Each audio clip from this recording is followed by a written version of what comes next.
Joo, tänään on 15.9. perjantai. Selkäpäivä. Kuvataan vähän miten tänään sujuu. Tänään on ollut vapaa päivä. Ja on tullut juotua kahvia ja itkittyy pre-workouttiin ja katsotaan mitä tästä tulee. Ihan hyvät odotukset. Lisäsin tohon selkäreeniin uudeksi liikkeeksi pitkästä aikaa. Ennen mulla oli tää liike ohjelmassa, mutta sit mä otin sen pois. Nyt mä otin sen takas. Facepulli täällä jossain takaolkapäillä. Vitu jees liike. Nyt taas sen mukaan ohjelmaa. Se on jees.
Piti näistä seuraavista klipeistä valitettavasti ottaa äänet pois, kun no tässä meidän salilla on tollain tramppaparkki tuossa toisella puolella. Se näkyy tuossa valitettavasti oikealla, kun siinä ei ole mitään väliseinää ja helvetti ne lapset kyllä osaa huutaa, niin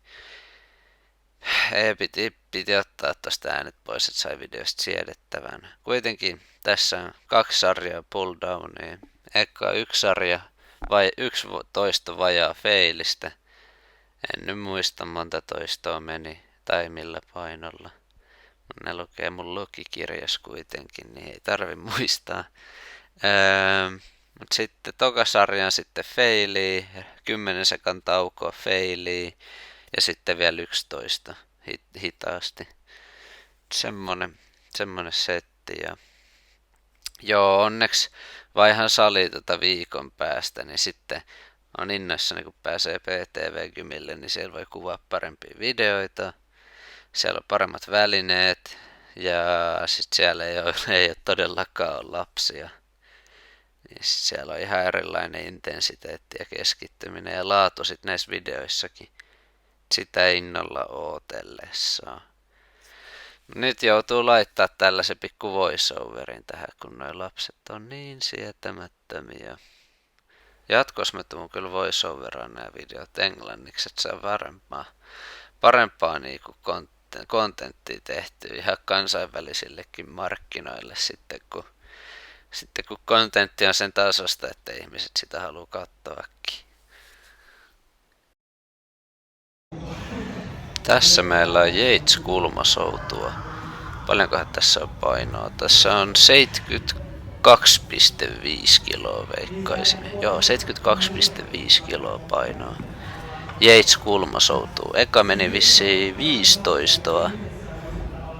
5 tai 4, en oo varma. Sitten 4 ja sitten taas 4. Eli 12 toistoa kokonaisuudessaan. Ihan jees. Tää tuntui hyvältä. Tästä tuli ylpeä olla.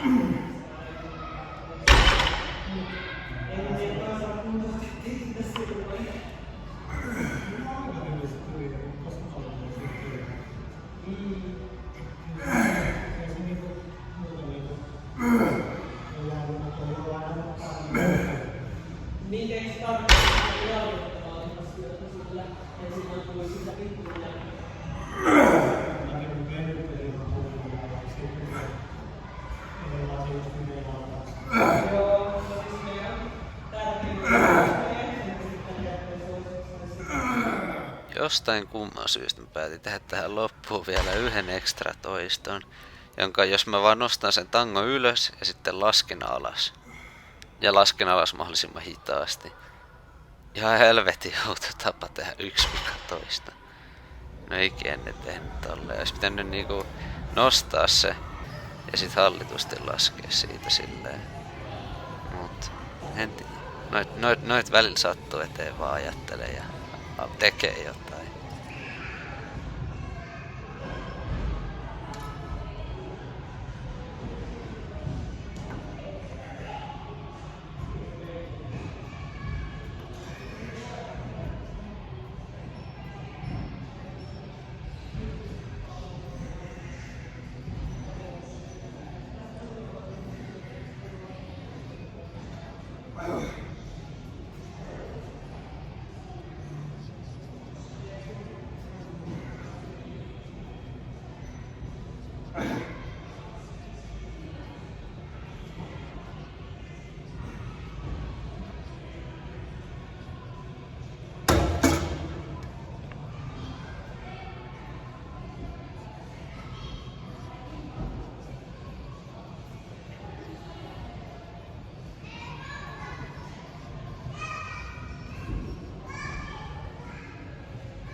Mä oon viime aikoina kyllä testaillut monessa selkäliikkeessä tällaista erikoistekniikkaa, että kun on tehnyt tokan sarjan feiliä, niin sit loppus tekee tällaisen vielä yhden ekstra venyttävän ja ekstra pitkän ja sellaisen ekstra supistavan toiston.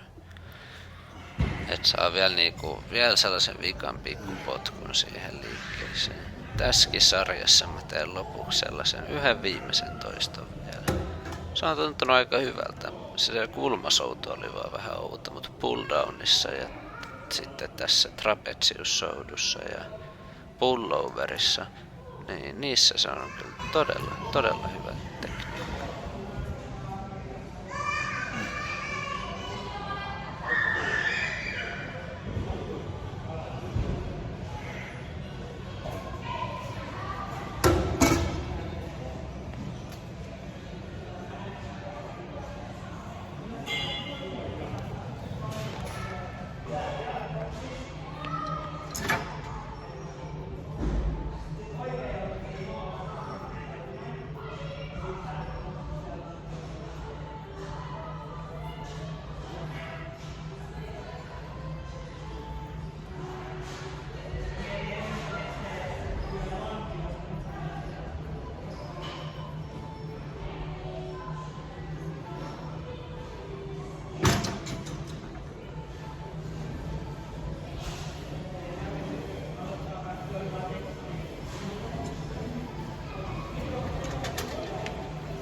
Tässä on vielä tää Facepulli, josta mä puhuin videon alussa, niin tää on tässä tokavikona liikkeenä. Tää on aika kiva liike silleen.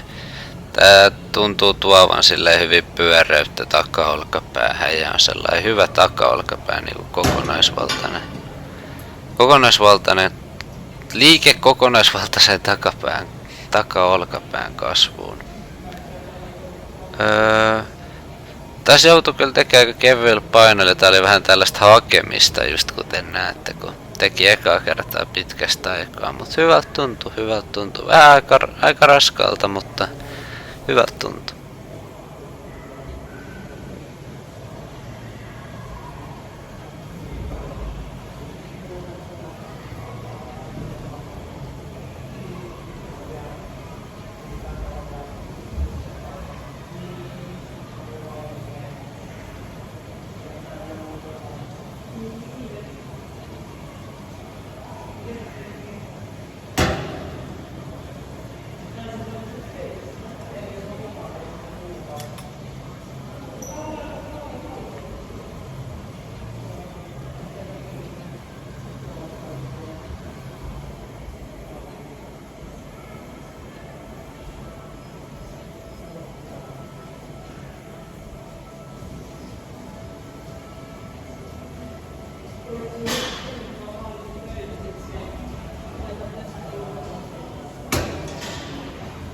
Tässä olisi sitten vielä viimeisenä liikkeenä oma tämänhetkinen suosikki.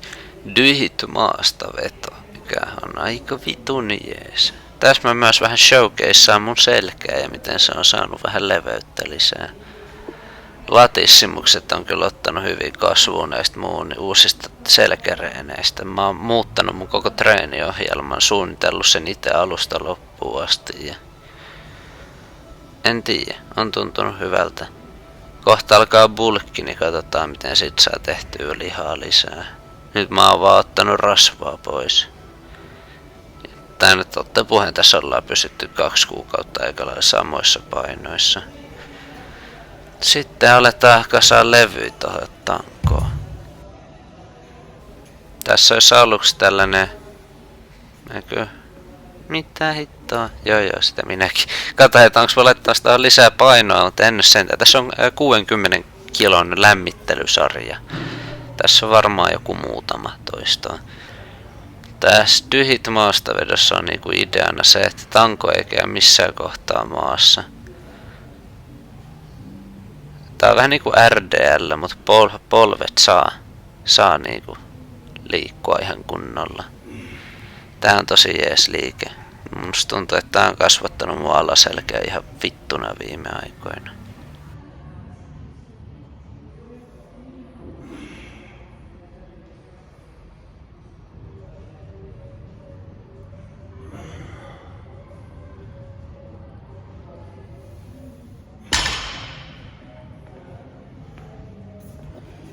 Tän oikein treenisarjan kuormana oli sit vissiin jo 83 kiloa.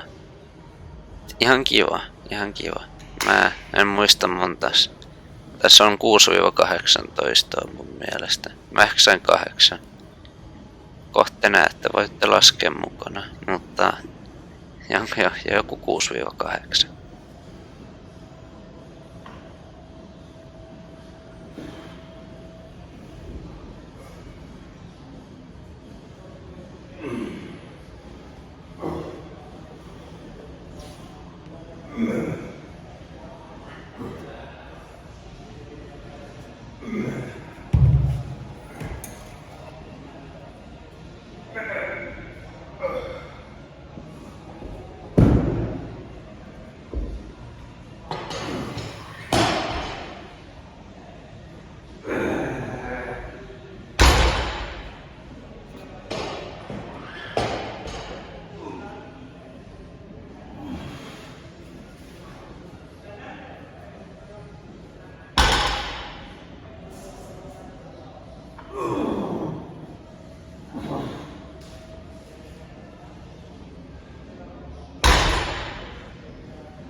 huomaa kyllä vähän miten tää dieetti vaikuttaa voimatasoihin kyllä. Tällä hetkellä syön 2700 kaloria päivässä ja ensi viikolla 2600. Mut joo, kyllä se huomaan, että tuolla salillekin läkähtyy aika nopea. Et tulee feili yllättävän nopea, kun menee feiliin. Et normisti tulisi 18, niin sit tuleekin 6. Esim. Trapezius-soudussa alataljassa mulla oli se. Ja no, takaolkapäät tehdessä ja pulldownissa. Maastaveto meni tosi hyvin, kulmasoutu meni tosi hyvin, pull over meni tosi hyvin. Ja takaolkapäät meni ihan jees. Ne on aina vähän heikko kohta, mut ne meni jees. Oli just se facepulli, niin se tuntui hyvältä. Siinä oli aika vahva olo. Nyt kun on aika kireä olo selässä. Oi saatana, tuon maastavedon jälkeen. Toivottavasti en rikkonut mitään. Aina kun tekee maastavetoa feiliin, niin siinä on kyllä se uhka, että voi sattua tai jotain. Siinä on periaatteessa 2 kertaa feili, kun eka sille ilman, että se osuu maahan. Ja sen jälkeen niissä yksittäisissä vedoissa. Siinä on aika 6-18. Sitten lepään 5 sekkaa. Vähän ehkä enemmän. Ja sitten lähden vetää 1 kerrallaan silleen perusmaastavetoa. Niin kuin maasta asti. Niin monta toistoa kun menee positiiviseen failureen. Se on hyvä erikoistekniikka. Kasvattaa alaselkää toi maastaveto. Tolleen dyhit-tyylillä. Juu. Kiitos kiitos kun katsoit videon ja